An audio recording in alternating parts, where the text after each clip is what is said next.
স্বাগত জানাচ্ছি বিরতিহীন রাত ৯টায় বাংলাদেশে। আপনাদের সাথে আছি আমি মাহমুদা মৌমিতা। জাহিদ হোসেন। জানাবো বার্তা করতে সর্বশেষ কৃষির বিরুদ্ধে অনিয়ম অসদাচরণের অভিযোগে ৪২ বিশিষ্ট নাগরিকের তদন্তের আবেদন রাষ্ট্রপতির কাছে।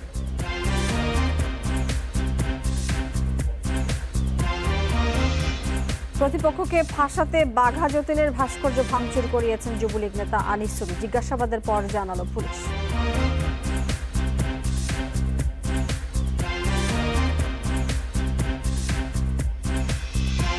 জয়পুরহাটে ট্রেনের সঙ্গে সংঘর্ষে বাসের ১২ যাত্রী নিহত। রেল ক্রসিংয়ে গেটম্যান না থাকায় দুর্ঘটনা।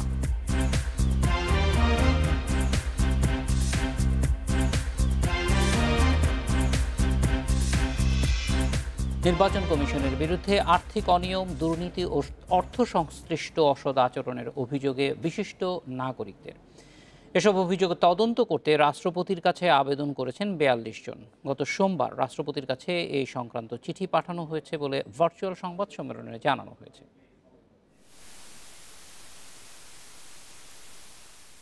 নির্বাচন কমিশনের বিরুদ্ধে সুনির্দিষ্ট ৯টি অভিযোগ করেছেন বিশিষ্ট নাগরিকেরা। এর মধ্যে রয়েছে বিশেষ বক্তা হিসেবে ২ কোটি টাকা গ্রহণ, নিয়োগের নামে ৪ কোটি ৮ লাখ টাকার দুর্নীতি, নিয়ম বহির্ভূতভাবে ৩টি করে গাড়ি ব্যবহার এবং ইভিএম কেনায় অনিয়ম। আর একাদশ জাতীয় সংসদ, ঢাকা উত্তর, ঢাকা দক্ষিণ, গাজীপুর, খুলনা, সিলেট, রাজশাহী ও বরিশাল সিটি কর্পোরেশন নির্বাচনে গুরুতর অসদাচরণ করেছে। আনুষ্ঠানিকভাবে একটা অভিযোগ এসছে এবং রাষ্ট্রপতি পর্যন্ত গিয়েছে এবং সারা জাতি জেনেছে। তো এখন এমন একটা পর্যায়ে এসছে যে আমি আশা করব তাদের শুভবুদ্ধির উদয় হবে। নির্বাচন কমিশনার স্বেচ্ছায় এখন সরে দাঁড়ানো দরকার তাদের এই অভিযোগের প্রেক্ষিতে। আর একই সাথে আমি মনে করি যে আমাদের নির্বাচন কমিশন এই বিজয়ের মাসে, আমি একটা যোগ দিয়ে বলবো যে তারা আমাদের মুক্তিযোদ্ধাদের রক্তের সাথে বিশ্বাসঘাতকতা করেছে। তাদের মন্তব্য, বর্তমান নির্বাচন কমিশন সংবিধান, মুক্তিযুদ্ধে শহীদদের রক্ত এবং বঙ্গবন্ধুর সঙ্গে বিশ্বাসঘাতকতা করেছে। তাই সংবিধান অনুযায়ী সুপ্রিম জুডিশিয়াল কাউন্সিল গঠনের মাধ্যমে ইসিকে অপসারণের দাবি জানান বিশিষ্টজনেরা। মহামান্য রাষ্ট্রপতি দেশের সর্বোচ্চ ব্যক্তি হিসেবে, দেশের আমাদের সবার অভিভাবক হিসেবে দেশের ভালোর জন্য, মঙ্গলের জন্য, গণতন্ত্র পুনঃপ্রতিষ্ঠা করার জন্য তিনি যেটা ভালো মনে করেন সেটা অবশ্যই করবেন এবং ওই জন্যই আমরা তার কাছে এই চিঠি দিয়েছি। এসব অভিযোগের প্রাথমিক অনুসন্ধান ও প্রমাণ বের করতে রাষ্ট্রীয় সংস্থাকে কাজে লাগানোর আবেদন জানান নাগরিকেরা। এরপর সুপ্রিম জুডিশিয়াল কাউন্সিলে পাঠানোর অনুরোধ করেন বিশিষ্টজনেরা। রেজওয়ানুল হক, ইন্ডিপেন্ডেন্ট নিউজ, ঢাকা। দলীয় শৃঙ্খলা ভঙ্গের অভিযোগে কারণ দর্শানোর নোটিশের জবাব দিয়েছেন বিএনপির ২ ভাইস চেয়ারম্যান হাফিজউদ্দিন আহমদ এবং শওকত মাহমুদ। অবসরপ্রাপ্ত মেজর হাফিজউদ্দিন আহমদ অভিযোগ অসত্য দাবি করে তার জবাব দলের স্থায়ী কমিটিতে তোলার প্রস্তাব দিয়েছেন। একই সঙ্গে কারণ দর্শানোর নোটিশ দিয়ে বিএনপির সিনিয়র যুগ্ম মহাসচিব রুহুল কবির রিজভী শিষ্টাচার বহির্ভূত কাজ করেছেন বলেও মন্তব্য করেন তিনি। আর দুঃখ প্রকাশ করে কারণ দর্শানোর নোটিশের জবাব দিয়েছেন শওকত মাহমুদ। গেল ১৪ ডিসেম্বর দুপুরে রাজধানীর পল্টন মোড়ে অবস্থান নিয়ে বিএনপির ভাইস চেয়ারম্যান শওকত মাহমুদের নেতৃত্বে বিক্ষোভ করেন কিছু নেতাকর্মী।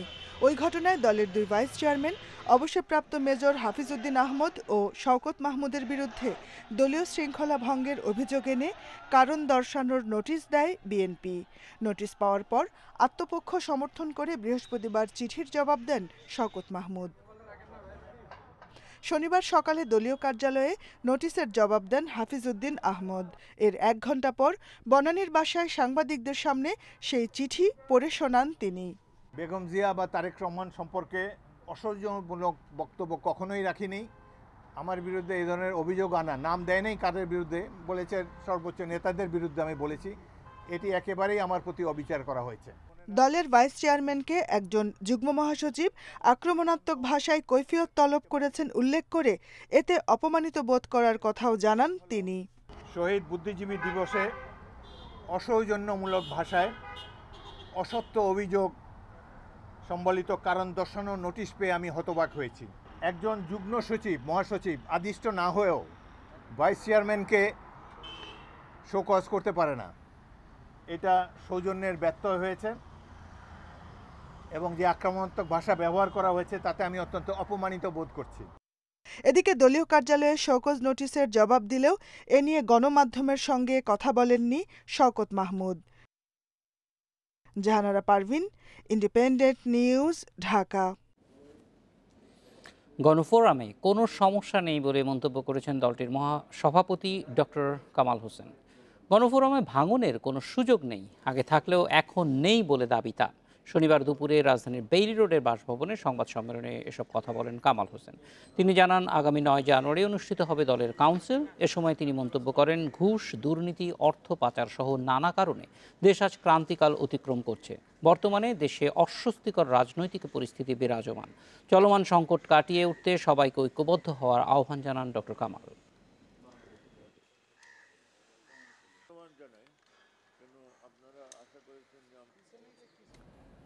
জয়ী হওয়ার জন্য নয়, নির্বাচনকে প্রশ্নবিদ্ধ করতে বিএনপি ভোটে অংশ নেয় বলে মন্তব্য করেছেন আওয়ামী লীগের সাধারণ সম্পাদক ওবায়দুল কাদের। সকালে নওগাঁ জেলার মান্দা উপজেলা আওয়ামী লীগের সম্মেলনে ভার্চুয়ালি যুক্ত হয়ে এই মন্তব্য করেছেন তিনি বলেন, অপর রাজনীতির জন্যই জনগণ প্রত্যাখ্যান করেছে বিএনপিকে। গঠনমূলক সমালোচনাকে আমরা স্বাগত জানাই, কিন্তু বিএনপির অপরাজনীতির জন্য জনগণই বিএনপিকে প্রত্যাখ্যান করেছে। তারা জয়ী হওয়ার জন্য নয়, নির্বাচনে আসে নির্বাচনকে প্রশ্নবিদ্ধ করার জন্য। কুষ্টিয়ার কুমারখালীতে ব্যক্তিগত দ্বন্দ্বে ভাঙা হয়েছে বাঘা যতীনের ভাস্কর্য। কয়া মহাবিদ্যালয়ের পরিচালনা পরিষদের নির্বাচন নিয়ে বিরোধে প্রতিপক্ষকে বিপাকে ফেলতে এই কাজ করেছে ইউনিয়ন যুবলীগের সভাপতি আনিসুর রহমান। গ্রেপ্তারের পর প্রাথমিক জিজ্ঞাসাবাদে পুলিশকে এসব তথ্য জানিয়েছে আনিসুর সহ 3 জন। ব্রিটিশ বিরোধী আন্দোলনের বিপ্লবী নেতা বাঘা যতীন, তার কয়া মহাবিদ্যালয়ের ভাস্কর্যটি ভাঙা হয় বৃহস্পতিবার রাতের কোনো এক সময়ে। শুক্রবার রাতে এই ঘটনায় অজ্ঞাত কয়েকজনকে আসামি করে থানায় মামলা করেন অধ্যক্ষ হারুনুর রশিদ। কলেজের নৈশপ্রহরী খলিলুর রহমানের দেয়া তথ্যে কয়া ইউনিয়ন যুবলীগ নেতা আনিসুরকে জিজ্ঞাসাবাদে পুলিশ জানতে পারে এই ভাঙচুরে জড়িত যুবলীগ কর্মী সবুজ ও হৃদয়। পরে তাদের সবাইকে গ্রেপ্তার দেখিয়ে 7 দিনের রিমান্ড আবেদন করেন তদন্ত কর্মকর্তা। কুষ্টিয়ার পুলিশ সুপার তানবীর আরাফাত জানান, কলেজ ব্যবস্থাপনা কমিটির নির্বাচনকে কেন্দ্র করে বিরোধের জেরে বর্তমান কর্তৃপক্ষকে ফাঁসাতে সহযোগীদের নিয়ে ভাস্কর্য ভাঙচুর করেন আনিসুর। এখন পর্যন্ত তদন্তে যেটা এসেছে সেটা এখন পর্যন্ত তদন্তে আমি বলছি যে তারা ম্যানেজিং কমিটি নিয়ে, কলেজের ম্যানেজিং কমিটি নিয়ে তাদের ভিতরে একটি দ্বন্দ্ব আছে। তো এটা আরও খতিয়ে দেখব আর তাদেরকে রিমান্ডে আনা হবে, আরও তদন্ত করার প্রয়োজন আছে। তারপরে আমরা আসলে বলতে পারবো যে সঠিক কী কারণে এই ঘটনাটি ঘটেছে। এই ঘটনায় এলাকায় চাঞ্চল্য তৈরি হয়েছে, জড়িতদের শাস্তির দাবি জানিয়েছেন স্থানীয়রা।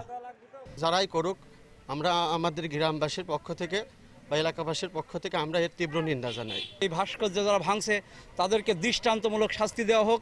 এদিকে রাষ্ট্রবিরোধী কর্মকাণ্ডে জড়িত থাকায় আনিসুরকে সংগঠন থেকে বহিষ্কার করেছে কয়া ইউনিয়ন যুবলীগ। 5 সদস্যের একটা কমিটি করে আমরা তদন্ত চালাচ্ছি এবং এসপি সাহেবের কথার অনুপাতে যে সে স্বীকার করেছে, এরকম কিছু কথা শোনার পরে আমরা তার বিরুদ্ধে একটা সাময়িক বরখাস্ত করেছি। এর আগে 4 ডিসেম্বর কুষ্টিয়া শহরের 5 রাস্তার মোড়ে বঙ্গবন্ধুর নির্মাণাধীন ভাস্কর্য ভাঙচুর করা হয়। ওই ঘটনায় গ্রেপ্তার মাদ্রাসার 2 শিক্ষক ও 2 ছাত্র কারাগারে রয়েছে। Independent news desk.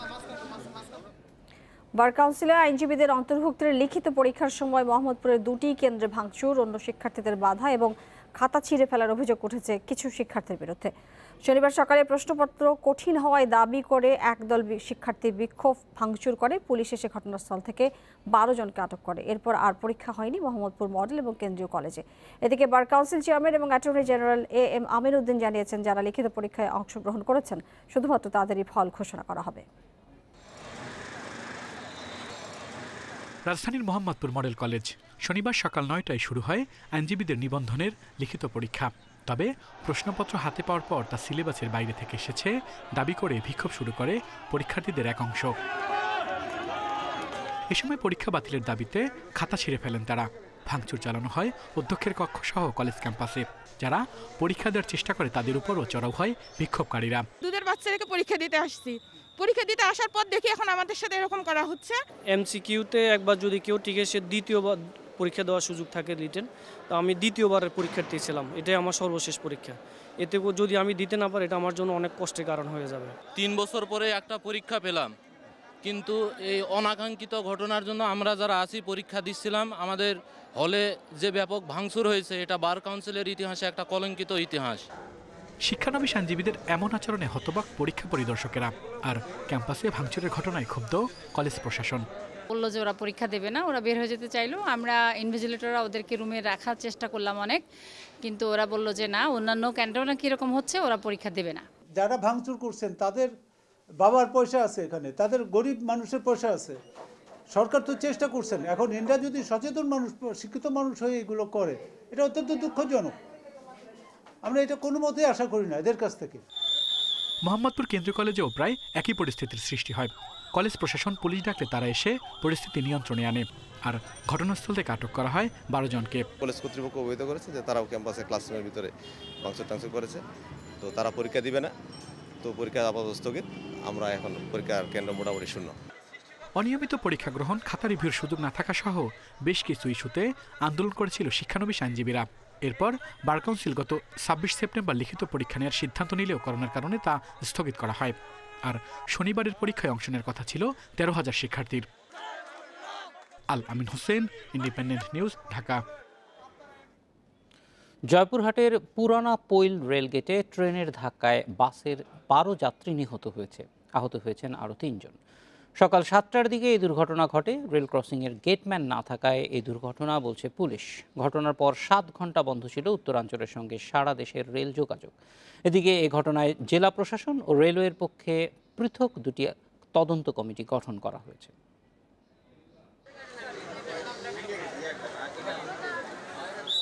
জয়পুরহাট থেকে ছেড়ে আসা বাঁধন নামের একটি যাত্রীবাহী বাস হিলি স্থলবন্দরের দিকে যাচ্ছিল। সদর উপজেলার পুরানাপোল রেলগেট অতিক্রম করার সময় ওই বাসটিকে দিনাজপুরের পার্বতীপুর থেকে ছেড়ে আসা রাজশাহীগামী উত্তরা এক্সপ্রেস ট্রেন ধাক্কা দেয়। এ সময় বাসটির একাংশ প্রায় আধা কিলোমিটার ঠেলে নিয়ে যায় ট্রেনটি। ঘটনাস্থলেই মারা যান বাসের বেশ কয়েকজন যাত্রী। হাসপাতালে নেয়ার পথে এবং চিকিৎসাধীন অবস্থায় মৃত্যু হয় আরও কয়েকজনের। নিহতরা হলেন বাস চালক জয়পুরহাট সদর উপজেলার মামুনুর রশিদ, রমজান পাঁচবিবি উপজেলার সরোয়ার হোসেন, আরিফুর রহমান রাব্বি আক্কেলপুর উপজেলার সাজু মিয়া এবং নওগাঁর রানীনগর উপজেলার বাবু। আমি করিমনগরের রাস্তার মোড়ে যখন রেলগেটের পাশে মেন রোডে উঠি, তখন ট্রেনটা ওই দিক থেকে আসতেছিল উত্তর দিক থেকে, আর বাসটা আসতেছিল জয়পুরহাট টু হিলির দিকে যাচ্ছিল। বাস পার হচ্ছিল, এমন সময় ট্রেন হঠাৎ করে ঢুকে গেছে। তার মধ্যে বাড়ি দিয়ে একবারে সামনে পর্যন্ত হাফ কিলোমিটার পর্যন্ত একবারে বাস চলে আসছে, আর 5 থেকে 7 জন ওখানে পড়ে গেছিল যাত্রী। 10 মিনিটের ব্যবধানে, মানে গেট বন্ধ না করার জন্য অ্যাক্সিডেন্ট। খবর পেয়ে ঘটনাস্থলে পৌঁছে উদ্ধার কাজ শুরু করে ফায়ার সার্ভিস ও আইন শৃঙ্খলা বাহিনী। গুরুত্বপূর্ণ এই রেল ক্রসিংয়ে গেটম্যান থাকাটা জরুরি ছিল বলছে পুলিশ। টোটাল 10 জনকে এখান থেকে তারা রেস্কিউ করেছে। রেস্কিউ করে তারা মেডিকেলে সবাইকে নিয়ে যাওয়া হয়েছে। এই পর্যন্ত হলো আজকের রেস্কিউ কাজের খবর। এখন আমরা সার্চ করে দেখছি কোনো ভিকটিম আটকা পড়া নেই। জেলা পুলিশ তাৎক্ষণিকভাবে এখানে এসে তারা উদ্ধার কাজ পরিচালনা করে, এবং আমাদের যে লোকাল ফাঁড়ি আছে জয়পুরহাট, ওরাও আসে। আমি এসে পৌঁছেছি। এখন এখানে দেখা যাচ্ছে যে আমার কাছে যেটা মনে হয়েছে যে এখানে গেটম্যান ছিল, গেটে কোনো গেট ব্যারিয়ার ফেলা ছিল না, যার জন্য আমার কাছে মনে হয়েছে ঘটনাটা ঘটছে। দুর্ঘটনার সময় বাসটিতে থাকা বেশিরভাগ যাত্রী দিনমজুর ছিলেন। Independent news desk. গেল 5 বছরে 630টি ট্রেন দুর্ঘটনায় প্রাণ হারিয়েছে 74 জন মানুষ, বলছে রেল কর্তৃপক্ষ। এর বেশিরভাগই ঘটেছে লেভেল ক্রসিংয়ে। এই ধরনের দুর্ঘটনার রোধে 350 কোটি টাকার একটি প্রকল্প হাতে নিয়েছে মন্ত্রণালয়। এদিকে বিশেষজ্ঞরা বলছেন প্রাণহানি এবং দুর্ঘটনার বড় কারণ অবৈধ এবং অনিয়ন্ত্রিত লেভেল ক্রসিং। তাই এগুলো বন্ধের পাশাপাশি সচেতন করতে হবে যানবাহন চালক এবং সাধারণ মানুষকে। রেলওয়ে আইন অনুযায়ী রেলপথের দুপাশে 10 ফুট করে এলাকায় জনসাধারণের চলাচল সম্পূর্ণ নিষিদ্ধ। ওই সীমানার ভিতর কেউ প্রবেশ করলে তাকে গ্রেপ্তার করার বিধান রয়েছে। আর দুর্ঘটনায় রেল লাইনে কাটা পড়ে কেউ মারা গেলে তা অপমৃত্যু হিসাবে গণ্য হয়। জনসচেতনতার অভাবে ট্রেনে কাটা পড়ে মৃত্যু ঘটছে প্রতিনিয়তই। তবে সবচেয়ে বেশি প্রাণহানি ঘটছে লেভেল ক্রসিংয়ে বিভিন্ন যানবাহনের সাথে ট্রেনের সংঘর্ষে।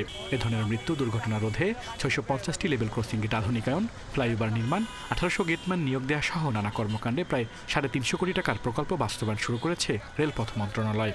এতে দুর্ঘটনা রোধের পাশাপাশি আধুনিক হবে রেল যোগাযোগ।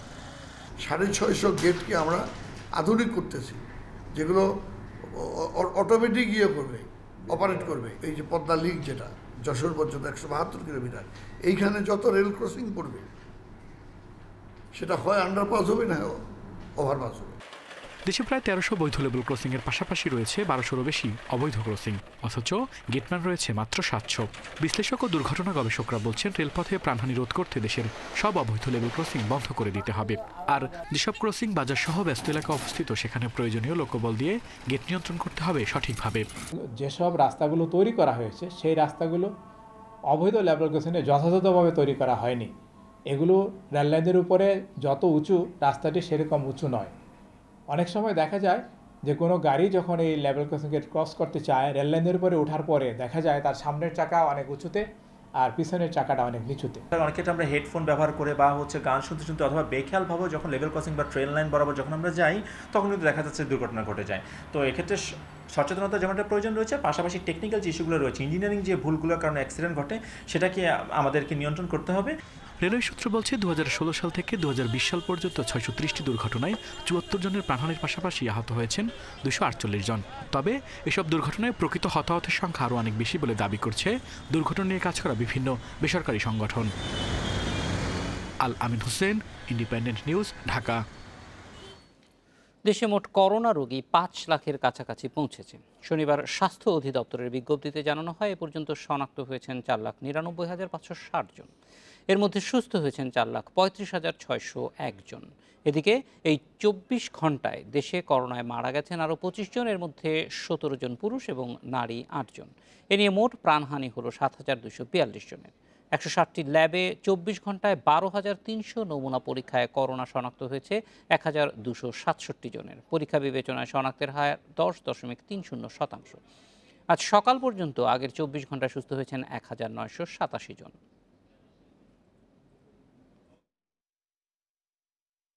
অক্সফোর্ডের 3 কোটি ভ্যাকসিনের মধ্যে প্রথম দফায় জানুয়ারিতে আসবে 50 লাখ। স্বাস্থ্যকর্মী, পুলিশ এবং ষাটোর্ধ্বরা সহ 10 ধরনের মানুষকে অগ্রাধিকার ভিত্তিতে বিনামূল্যে দেওয়া হবে এইসব ভ্যাকসিন।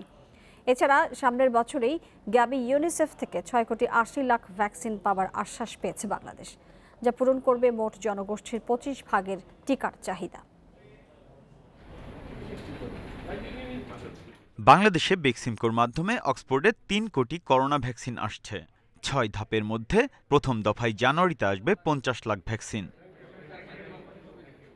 অক্সফোর্ড অ্যাস্ট্রাজেনেকার এই ভ্যাকসিনের 2টি করে ডোজ নিতে হবে এক ব্যক্তিকে। প্রথম ডোজ নেয়ার 28 দিন পর নিতে হবে দ্বিতীয় ডোজ। এছাড়া ইউনিসেফের মাধ্যমে গ্যাভি কোভ্যাক্স থেকে 3 কোটি 40 লাখ মানুষের জন্য 6 কোটি 80 লাখ ডোজ ভ্যাকসিন পাবে বাংলাদেশ। অক্সফোর্ড ও কোভ্যাক্সের টিকায় দেশের 25 ভাগ মানুষের চাহিদা মিটবে। উৎপাদন থেকে বিতরণ পর্যন্ত প্রতি ডোজের জন্য $6.25 খরচ হলেও বাংলাদেশিরা পাবেন বিনামূল্যে। স্বাস্থ্য বিভাগের তথ্য মতে প্রথম দফায় টিকা পাবেন সরকারি বেসরকারি 10 লাখ স্বাস্থ্যকর্মী, পুলিশ বাহিনীর 5 লাখ সদস্য। তবে তাদের মধ্যে ট্রাফিকে কর্মরতরা পাবেন অগ্রাধিকার। মুক্তিযোদ্ধা 2,10,000, 50,000 গণমাধ্যম কর্মী এবং বিভিন্ন মন্ত্রণালয়ের 5,000 কর্মকর্তা কর্মচারী রয়েছেন এই তালিকায়। সেনাবাহিনীর জন্য 3 লাখ এবং সংসদ সদস্য সহ জনপ্রতিনিধিদের জন্য বরাদ্দ 70,000। এই ভ্যাকসিনগুলো 2 to 8 ডিগ্রি সেন্টিগ্রেডে সংরক্ষণ করা যাবে এবং এই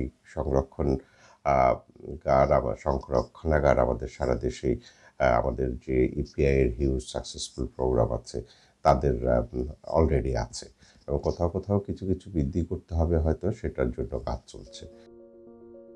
এছাড়া প্রথম দফায় টিকা পাওয়ার ক্ষেত্রে ষাটোর্ধ্ব ব্যক্তিরা পাবেন অগ্রাধিকার। এদের মধ্যে আবার প্রাধান্য পাবে ক্যান্সার, যক্ষ্মা, ডায়াবেটিস সহ অন্যান্য রোগী। আমরা আশা করছি যে অক্সফোর্ডের ভ্যাকসিনও যে কোনো সময় অনুমোদন পেয়ে যাবে। আর অনুমোদন যদি পেয়ে যায় তাহলে ভারত আমাদের কাছের রাষ্ট্র, সেখানে তারা নিজেদের জন্য ভ্যাকসিন প্রডিউস করবে, আমাদের জন্য ভ্যাকসিন প্রডিউস করবে এবং ভারত বাংলাদেশ একই সাথে ভ্যাকসিন পাবো বলে আমরা বিশ্বাস রাখি। তো সেক্ষেত্রে আমরা জানুয়ারিতে পেতেই পারি। এরই মধ্যে ক্রয় চুক্তি স্বাক্ষর করে পাঠিয়ে দেওয়া হয়েছে ভারতের সেরাম ইনস্টিটিউটে। ভ্যাকসিন সংরক্ষণের প্রস্তুতিও চলছে পুরোদমে। এখন কেবল ভ্যাকসিন পাওয়ার অপেক্ষা। Biprajit Chanda, independent news, Dhaka. প্রবাসীদের করোনা পরীক্ষার ফি ১০০ টাকা করার দাবি জানিয়েছেন প্রবাসী কল্যাণ ও বৈদেশিক কর্মসংস্থান মন্ত্রী ইমরান আহমদ। সকালে রাজধানীর কারওয়ান বাজারে এফটিসিতে এক আয়োজনে এ দাবি জানান তিনি। আন্তর্জাতিক অভিবাসী দিবস উপলক্ষে আয়োজিত ছায়া সংসদ বিতর্ক প্রতিযোগিতার প্রধান অতিথির বক্তব্যে মন্ত্রী বলেন, করোনার মধ্যে দেশে ফেরত আসা প্রবাসীদের নিয়ম অনুযায়ী বিভিন্ন দেশে কর্মস্থলে ফেরত পাঠাতে কাজ করছে সরকার। প্রবাসীদের জন্য আধুনিক এবং যুগোপযোগী ডেটাবেইস তৈরির কাজ চলছে বলেও জানান তিনি। অভিবাসী দিবস উপলক্ষে ছায়া সংসদ বিতর্ক প্রতিযোগিতার আয়োজন করে ডিবেট ফর ডেমোক্রেসি। এতে অংশ নেয় ইস্টার্ন ইউনিভার্সিটি এবং সাউথ ইস্ট ইউনিভার্সিটি।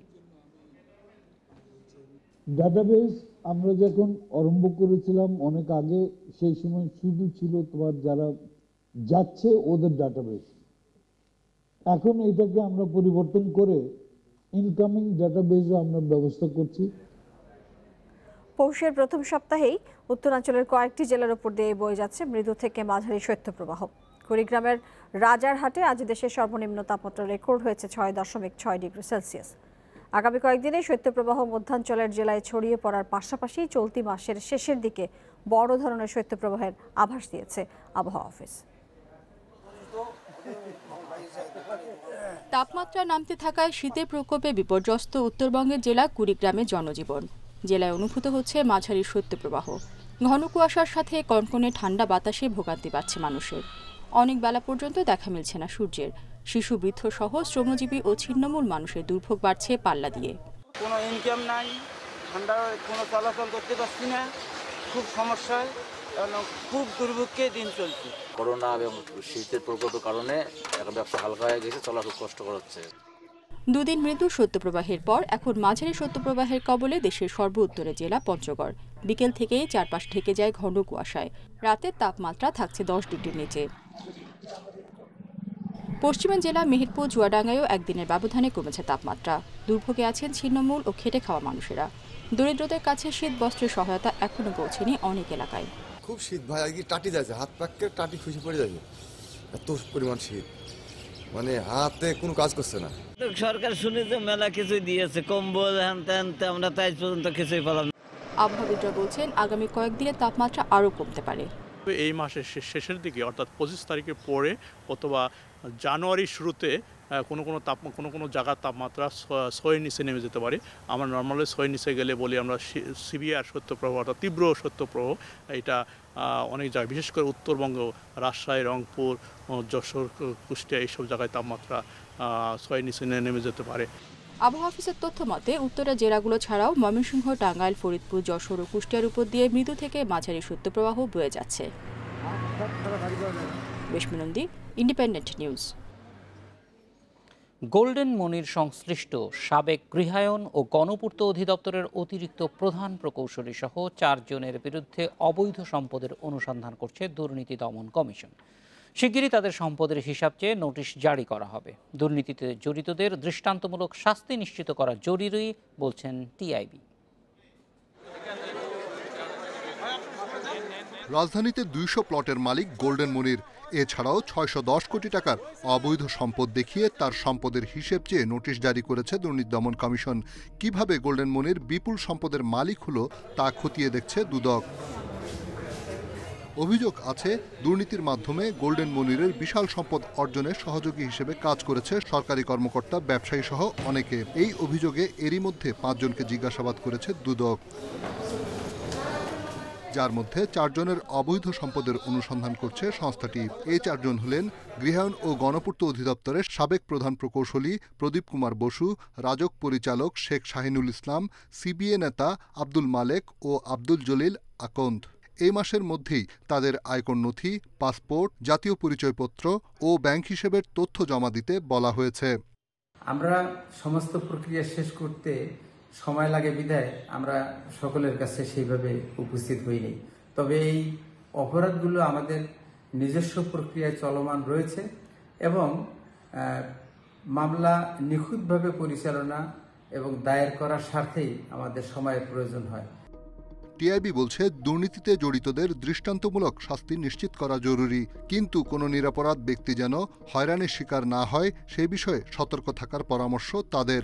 এই সম্পৃক্ততার কারণে সংশ্লিষ্ট সকলকেই জবাবদিহিতে আনতে হবে। শুধুমাত্র যারা ফ্রন্ট লাইনে প্রত্যক্ষভাবে যারা জড়িত তাদেরকে অবশ্যই বিচার আওতায় আনতে হবে, কিন্তু শুধুমাত্র তাদের মধ্যে একটি সীমাবদ্ধ থাকলে সেটা কখনোই পর্যাপ্ত হবে না বলে দেশবাসী মনে করবে। গোল্ডেন মনিরের সাথে সংশ্লিষ্টতার অভিযোগে আরও অন্তত 1 ডজন ব্যক্তিকে জিজ্ঞাসাবাদ করতে পারে দুদক। রিশাদ হুদা, ইন্ডিপেন্ডেন্ট নিউজ, ঢাকা। কথা ছিল জানুয়ারিতেই ঢাকা প্রিমিয়ার লিগ আয়োজনের, কিন্তু ওয়েস্ট ইন্ডিজ সিরিজ এবং করোনা পরিস্থিতি তা হতে দিচ্ছে না। মার্চ এপ্রিলের ফাঁকা সময়ে বিসিএল আয়োজনের পরিকল্পনা চলছে। সংক্রমণ কমলে অথবা ভ্যাকসিন আসলে করা হতে পারে 12 দলের ডিপিএল, এমন আশাও ছাড়ছেন না সিসিডিএম চেয়ারম্যান। আর 1 সপ্তাহের মধ্যে টাইগারদের ব্যাটিং কোচ নিয়োগ দেওয়ার কথা জানিয়েছেন cricket operations chairman Akram Khan. ধাপে ধাপে ক্রিকেটে ফেরার প্রক্রিয়ায় সফল বিসিবি। বড় চ্যালেঞ্জ নিতেও এখন প্রস্তুত। সামনের মাসে সেটা হয়ে যাবে ওয়েস্ট ইন্ডিজকে আতিথ্য দেওয়ার মধ্য দিয়ে। তবে অতি আত্মবিশ্বাসী হয়ে বিপদ ডেকে আনতে চান না কর্তারা। শীতের সাথে বাড়ছে করোনা সংক্রমণ, মৃত্যুর হার। সেজন্য 12 দলের প্রিমিয়ার লিগের পরিকল্পনাতে ভাটা পড়েছে। ক্যারিবীয়রা চলে গেলে মার্চ এপ্রিলে হতে পারে বিসিএল। ততদিনে করোনা পরিস্থিতির উন্নতি হলে অথবা ভ্যাকসিন চলে আসলে প্রিমিয়ার লিগও মাঠে গড়াতে পারে। অলরেডি 2টা টুর্নামেন্ট হলো, একটা 3 টিম টুর্নামেন্ট, ওডিআই টুর্নামেন্ট, এবং তারপরে এখন এই টি20 টুর্নামেন্ট। অলরেডি বোর্ড প্রেসিডেন্টের সাথে আলাপ করেছে, আমাদের সামনে যে একটা উইন্ডো আছে মার্চ এপ্রিলের সময়, তখন অবশ্যই আমরা ঢাকা প্রিমিয়ার লিগ করার আমাদের ইচ্ছা আছে, এবং বিশেষ করে যদি ভ্যাকসিন এসে যায় এই কথাটাও আলাপ হয়েছে আমাদের বোর্ড থেকে, যে তাহলে সেটাও কিন্তু আমরা অবশ্যই all required for the tournament আমরা কিন্তু ভ্যাকসিন অ্যাপ্লাই করে আমরা করতে পারবো যদি সময় মতো হয়। টাইগার কোচিং স্টাফ ছুটিতে, পরিবারের সাথে বড়দিন উদযাপন করে ডমিঙ্গো, গিবসন, কুক মাসের শেষ দিকে ফিরে আসবেন। হোল্ডার কট্রেলদের ভয়ঙ্কর বোলিং অ্যাটাক সামলাতে ব্যাটিং পরামর্শ খুব করে দরকার লিটন সৌম্যদের। কর্তারা ভালো করে জানেন বলেই দ্রুত নিয়োগ দিতে উঠে পড়ে লেগেছে। এখন আমরা নাম বলতে পারবো না, বাট আমরা ইনশাল্লাহ ভালো একটা ব্যাটিং কোচ আমরা আনবো। এখন কথা হয়েছে যে কোচটা কতদিন থাকবে, কিভাবে থাকবে, সেটা নিয়ে আমার কথাবার্তা হচ্ছে। হয়তো সপ্তাহখানেকের মধ্যে আপনারা জেনে যাবেন, কারণ আমরা ট্যুর নিয়ে অনেক ব্যস্ত ছিলাম। স্থগিত সিরিজ নিয়ে বোর্ডগুলোর সাথে আলোচনা চালিয়ে যাচ্ছে বিসিবি। একই সাথে এ দলের অ্যাওয়ে সিরিজ নিয়েও সিরিয়াস থাকছেন board পরিচালকেরা। Mazharul Islam, independent news. বিদেশি ক্রিকেটাররা ছিলেন না, সে সুযোগে বঙ্গবন্ধু টি20 কাপে আলো ছড়িয়েছেন তরুণ ক্রিকেটাররা। ডাগ আউটে বুদ্ধির লড়াইয়ে জমিয়ে দিয়েছিলেন মিজানুর রহমান, সালাউদ্দিনরা। নতুন প্রতিভা তুলে আনতে এমন টুর্নামেন্ট নিয়মিত আয়োজনের তাগিদ দিচ্ছেন সংশ্লিষ্টরা। পিতৃসুখ সামলে ওঠার আগেই ফাইনালের চ্যালেঞ্জ। 3 দিনের আইসোলেশনের পর মাঠে নেমে শেষ ওভারের দায়িত্ব। ঠান্ডা মাথায় কাজ সামলে প্রমাণ করেছেন শহীদুল। পরবর্তী চ্যালেঞ্জের জন্য প্রস্তুত বাংলাদেশের ক্রিকেট। তারুণ্যের এমন আবির্ভাবই টি20 কাপের বড় প্রাপ্তি। বিপিএল-এর মতো টুর্নামেন্টগুলোতে স্বয়ংক্রিয়ভাবে প্রাধান্য পায় বিদেশি তারকারা। ব্যাটিং অর্ডারের শুরুতে আধিপত্য তাদের, বোলিং লাইন আপেও নির্ভর করতে হয় খ্যাতনামাদের ওপর। বিদেশিদের অনুপস্থিতিতে টি20 কাপে সামনে চলে এসেছে তরুণ ক্রিকেটাররাই। সেই সুযোগ কাজে লাগিয়ে আলো কেড়েছেন শান্ত ইমন, নাহিদুলরা। তারুণ্যের এমন উত্থানই বাড়িয়ে দিয়েছে টি20 কাপের আবেদন। প্রতি বছর নিয়মিত এই টুর্নামেন্ট আয়োজনের পরামর্শ দিচ্ছেন সংশ্লিষ্টরা। এখানে সব দেশি প্লেয়াররা খেলেছে, দেশি কোচরা কাজ করেছে, সো তারা তাদেরকে এই টুর্নামেন্ট উপস্থাপন করতে পেরেছে। আপনি এই টুর্নামেন্টটা যে কত উপকার আমাদের দেশে ক্রিকেটের জন্য হবে যদি ভবিষ্যতে এই টুর্নামেন্টটা কন্টিনিউ করে। বিপিএলে কি দেখা যায় যে 4টা ফরেনার থাকে, তারা চ্যাম্পিয়ন প্লেয়ার, তারা উপরের দিকে ব্যাটিং করছে, আবার স্লগ ওভারে তারা বোলিংও করছে। সো আমরা এই জিনিসটা শিখতে পারছি না। ক্রিকেটারদের তুলনায় সেভাবে আলোয় থাকা হয় না কোচদের। বেতন ও স্বীকৃতির বিচারে দেশি কোচদের পিছিয়ে থাকার কথা সরাসরি জানিয়েছিলেন চট্টগ্রাম কোচ মোহাম্মদ সালাউদ্দিন। কাজের সুযোগ ও পরিধি বাড়িয়ে দিলে আরও পরিণত হবে দেশি কোচেরা, বলছেন খুলনার চ্যাম্পিয়ন কোচ মিজানুর রহমান বাবুল। ছেলেদের সাথে কাজ করা, বিভিন্ন প্ল্যানিং করা, হ্যাঁ, সো এটা যদি আমরা দেশি কোচরা না করি, না শিখি, তো আমরাও একসময় সামনের দিকে এগোতে পারবো না। সো এই সুযোগটাও আমাদের কোচদের দরকার। ফাইনালের মেগা মঞ্চের পাশাপাশি আলো কম ছিল না ডাগ আউটে। মিজান সালাউদ্দিনের কৌশলের লড়াই মুগ্ধতা ছড়িয়েছে। বিদেশি ক্রিকেটার কোচিং স্টাফে সংশ্লিষ্টতা ছাড়াই সামর্থ্যের প্রমাণ দিয়েছে দেশীয়রা। তাদের উত্তরণ সাক্ষ্য দিচ্ছে যে কোনো চ্যালেঞ্জ নিতে প্রস্তুত এখন বাংলাদেশের ক্রিকেট। দীর্ঘদিন আন্তর্জাতিক ফুটবল না খেলায় ফিফার প্রকাশিত সবশেষ র্যাঙ্কিংয়ে নেই বাংলাদেশ নারী ফুটবল দল। হতাশার এই খবরের পর নড়ে চড়ে বসেছে ফুটবল ফেডারেশন। ফেব্রুয়ারিতে একটি বা দুটি ম্যাচ আয়োজনের চেষ্টা চলছে, জানিয়েছে সাধারণ সম্পাদক আবু নাইম সোহাগ। আন্তর্জাতিক অঙ্গনে বাংলাদেশ নারী ফুটবল দলের পথ চলা এক দশকের এই সময় জাতীয় দল আর বয়সভিত্তিক নানা টুর্নামেন্টে তাদের সাফল্য পুরো দেশকেই গর্বিত করেছে। ফিফার বয়সভিত্তিক বিশ্বকাপে খেলার স্বপ্নও দেখিয়েছিলেন কৃষ্ণা সাবিনারা। বিভিন্ন সময় প্রধানমন্ত্রী শেখ হাসিনার শুভেচ্ছাও পেয়েছেন। নারী ফুটবলকে বাড়তি গুরুত্ব দিয়েছিল বাফুফে। কিন্তু সেই বাফুফের অদূরদর্শিতা এবার হতাশার খবর। ফিফার প্রকাশিত সবশেষ র্যাঙ্কিংয়ে নেই বাংলাদেশের নাম। তালিকায় ভারত, নেপাল, শ্রীলঙ্কা এমনকি মালদ্বীপ থাকলেও ১৪২টি দেশের মধ্যে জায়গা হয়নি বাংলাদেশের। এর আগে ১৪ আগস্ট প্রকাশিত র্যাঙ্কিংয়ে বাংলাদেশের অবস্থান ছিল ১৩৪ নম্বরে। বছর তিনেক আগে র্যাঙ্কিংয়ের ১০০-র মধ্যে জায়গা করে নিয়েছিল বাংলাদেশ। র্যাঙ্কিংয়ে না থাকার বিষয়টি করোনা পরিস্থিতির কারণেই হয়েছে বলছে বাফুফে। নারী ফুটবল দল সর্বশেষ খেলেছিল ২০১৯ সালের ২০ মার্চ। প্রায় ১.৫ বছরেরও একটু বেশি সময় আমাদের বাংলাদেশ মহিলা জাতীয় ফুটবল দল আন্তর্জাতিক কোনো খেলাধুলার মধ্যে নেই। একটা মালদ্বীপে গিয়ে একটা ম্যাচ খেলবো, আমরা সংযুক্ত আরব আমিরাতে গিয়ে একটা ম্যাচ খেলবো, সেই পরিকল্পনা কিন্তু আমরা বাস্তবায়ন করতে পারিনি লকডাউন এবং অন্যান্য বিভিন্ন বিষয়ে। দ্রুত র্যাঙ্কিংয়ে ফিরতে টনক নড়েছে বাফুফের। ফেব্রুয়ারিতে এই ম্যাচ খেলার পরিকল্পনা চলছে। তবে আলাদা উইমেন্স উইং থাকার পরও কেন আরও আগে থেকেই তৎপরতা ছিল না, সেই উত্তর নেই বাফুফের কাছে। 15 ফেব্রুয়ারি থেকে 24 ফেব্রুয়ারি নারী ফুটবলের জন্য ফিফা উইন্ডো। আমরা আশা করছি সেই সময়ে আমরা গত মার্চ 2020 সালে যাদের সাথে খেলার আমাদের শিডিউল ছিল, সে মালদ্বীপ এবং ইউনাইটেড ইউএই সংযুক্ত আরব আমিরাত, তাদের সাথে আসলে আমরা পুনরায় খেলার ব্যাপারে আমরা উদ্যোগ নিচ্ছি। সদ্যই শেষ হয়েছে নারী প্রিমিয়ার লিগ, যে লিগের মান নিয়েও আপত্তির শেষ নেই। Abidur Rahman, independent news, Dhaka. 13 club নিয়েই হচ্ছে ফেডারেশন কাপ। মুক্তিযোদ্ধার সংসদের পর ব্রাদার্স ইউনিয়ন নিয়ে শঙ্কা তৈরি হয়েছিল। তবে ক্লাব কর্তাদের সহায়তায় এই যাত্রায় পার পেয়ে যাচ্ছে তারা। আর্থিক সংকট কাটিয়ে রোববার থেকে অনুশীলন শুরু করছে গোপীবাগের দলটি।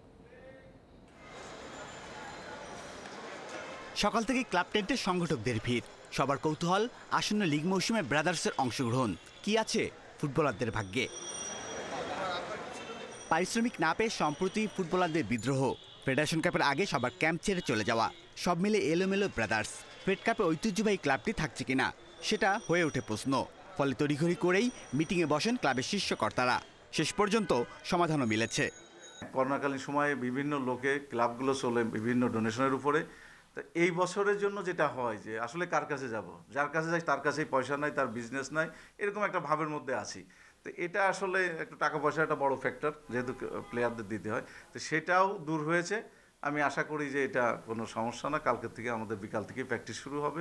দ্রুতই ফেডারেশন কাপের প্রস্তুতি শুরু করতে চায় ক্লাবটি। তবে কোচ নিয়ে এখনও দোটা নাই তারা। জার্মান কোচ রেজা পার্কাসের সাথে কথা চূড়ান্ত হলেও করোনায় ভিসা জটিলতায় আসতে পারছেন না তিনি। আর ডিরেক্টর ইনচার্জ মহিউদ্দিন মহি অন্য ক্লাবের দায়িত্ব নিচ্ছেন বলে বাতাসের যে কথা, সেটাকে পেছনে ফেলে তিনি ব্রাদার্সের পরিকল্পনাই জানান নতুন করে। Everything is going fine and everything is মানে ওয়েল ডান নাও। আমাদের কোনো সমস্যা নেই এবং কোনো পত্রিকায় লিখেছে আমাদের বোধহয় ইন্টার্ন কোন্দল আছে, এরকম কিছু আসলে আমি দেখি না। আমরা প্লেয়ারদেরকে কালকে মাঠে নামাবো এবং তাদের সার্বিক সকল ধরনের কার্যকর্মগুলো আমরা দেখব এবং সোশ্যাল যে বিষয়টা হচ্ছে যে পর্যালোচনার যে কোভিড-19-এর সেই টেস্টগুলা এবং তাদের পারফরমেন্স কি সেটা দেখব। বুধবার আরামবাগের বিপক্ষে ম্যাচ দিয়ে ফুটবলের নতুন মৌসুম শুরু করবে brothers union. Shamim Ahmed, independent news, Dhaka. নিয়ে প্রতিবেদন থাকছে সংবাদের শেষ অংশে। গত এক মাসে ভোজ্য তেলের দাম লিটারে 10 টাকা পর্যন্ত বেড়েছে। খোলা তেলের চেয়ে বেশি বেড়েছে বিভিন্ন ব্র্যান্ডের বোতলজাত তেলের দাম। প্রতিষ্ঠানগুলো বলছে আন্তর্জাতিক বাজারে দাম ও আমদানি কর হার বাড়ার প্রভাব পড়েছে খুচরা বাজারে। দাম নিয়ন্ত্রণ সংশ্লিষ্ট সব পক্ষের সঙ্গে আলোচনা চলছে বলে জানিয়েছে বাণিজ্য মন্ত্রী। বাজারে তেলের কোনো সংকট নেই, চাহিদা অনুযায়ী কেনাও যাচ্ছে, তবে গুনতে হচ্ছে বেশি দাম। খুচরা বাজারে 5 লিটারে বোতলজাত তেল বিক্রি হচ্ছে 510 থেকে 580 টাকায়। টিসিবির হিসেবে গত এক মাসে বোতলজাত তেলের দাম বেড়েছে 7 ভাগ। খোলা তেল বিক্রি হচ্ছে প্রতি লিটার 105 টাকায়। এক মাসে বেড়েছে প্রায় 4 ভাগ। করোনা ভাইরাসের জন্য যে সমস্যা হচ্ছে, মানুষ ইনকাম কম, সেই হিসাবে আমরা কিনতে গেলে আমাদের একটু চিন্তা করে কিনতে হয়। মানে অনেক সময় হয়তো যেটা আমার প্রয়োজন 1 কেজি, সেখানে আমাকে হাফ কেজি নিতে হচ্ছে। পাইকার ও সরবরাহকারীরা বলছেন আমদানিতে বর্তমানে 3 স্তরে 15% ভ্যাট ও 4% অগ্রিম কর দিতে হচ্ছে। 1 বছর আগে লিটার প্রতি অপরিশোধিত সয়াবিন তেল আমদানিতে 12.5 টাকা কর দিতে হতো, আর এখন লাগছে 15 টাকা 16 পয়সা, যার প্রভাব পড়েছে দেশীয় বাজারে। আমদানি মূল্যের ওপর কর পরিবর্তনে টন প্রতি দাম নির্দিষ্ট করে কর আদায়ের দাবি তাদের। ভোজ্য তেল ব্যবসায়ী আছি, তারা 100% নির্ভরশীল হলাম আমাদের আমদানিকারক এবং উৎপাদনকারী প্রতিষ্ঠানের উপরে। আর আপনার যারা আমদানিকারক এবং উৎপাদনকারী প্রতিষ্ঠান, তারা নির্ভরশীল হলো বিশ্ববাজারের উপরে। বিশ্ববাজারে যদি আপনার ভোজ্য তেলের দাম না কমে, তাহলে আপনার আমাদের দেশে কমার আপাতত সম্ভাবনা নেই। আন্তর্জাতিক বাজারে ক্রুড তেলের দাম বৃদ্ধির কারণে দেশীয় বাজারে ভোজ্য তেলের দাম বৃদ্ধি পেয়েছে। আর শুল্কের ব্যাপারে আগে আমরা 1 স্তরে ভ্যাট দিতাম, কিন্তু গত 19-20 অর্থ বছর থেকে 1 স্তরের পরিবর্তে 3 স্তরে ভ্যাট বিদ্যমান থাকার কারণেও এই মূল্যবৃদ্ধির অন্যতম কারণ। তেল আমদানিতে চলতি বছর ট্যারিফ মূল্য নির্ধারণ করে ভ্যাট আদায়ের প্রস্তাব দিয়েছিল বাণিজ্য মন্ত্রণালয়। এ নিয়ে রাজস্ব বোর্ডের সাথে আলোচনা চলছে বলে জানান বাণিজ্যমন্ত্রী। যারা ইম্পোর্ট কস্টটা বেড়ে যাওয়ার কারণে সে দামটা বেড়েছে, এটা টোটালি আমরা ফলো আপ করছি যে কী দামে তারা এলসি ওপেন করছে, কী দামে আনছে, গ্লোবাল মার্কেটে কী দাম আছে, সেইটার সাথে সামঞ্জস্য করে যেটুকু প্রফিট মিনিমাম করা দরকার সেটা নিয়ে আমাদের কথাবার্তা চলছে। এটা যদি এক্সট্রাঅর্ডিনারি বেশি করে থাকে, উইল টেক কেয়ার। দেশে প্রতি বছর ভোজ্য তেলের চাহিদা রয়েছে প্রায় 20 লাখ টন, যার পুরোটাই আমদানি করতে হয়। Shahid Ahmed, independent news, Dhaka. Mask না পরে সেলফি তোলায় $3,500 জরিমানা দিলেন চিলির প্রেসিডেন্ট সেবাস্তিয়ান পিনেরা। মাস্ক ছাড়া সেলফি তোলায় ক্ষমাও চেয়েছেন তিনি। চলতি মাসের শুরুতে কাচাগুয়া সমুদ্র সৈকতে ঘুরতে যান সেবাস্তিয়ান পিনেরা। সেখানে এক নারীর সঙ্গে মাস্ক ছাড়াই সেলফি তোলেন তিনি। সামাজিক যোগাযোগ মাধ্যমে ছবিটি শেয়ার করেন ওই নারী। মাস্ক ছাড়া প্রেসিডেন্টের সেলফি তোলার ঘটনায় শুরু হয় সমালোচনা। পিনেরা জানিয়েছেন তিনি সমুদ্র সৈকতে একাই হাঁটছিলেন, সে সময় সেলফি তুলতে চান ওই নারী। চিলিতে জনসমাগম স্থলে মাস্ক পরা বাধ্যতামূলক, অমান্য করলে জরিমানা সহ কারাদণ্ডও হতে পারে।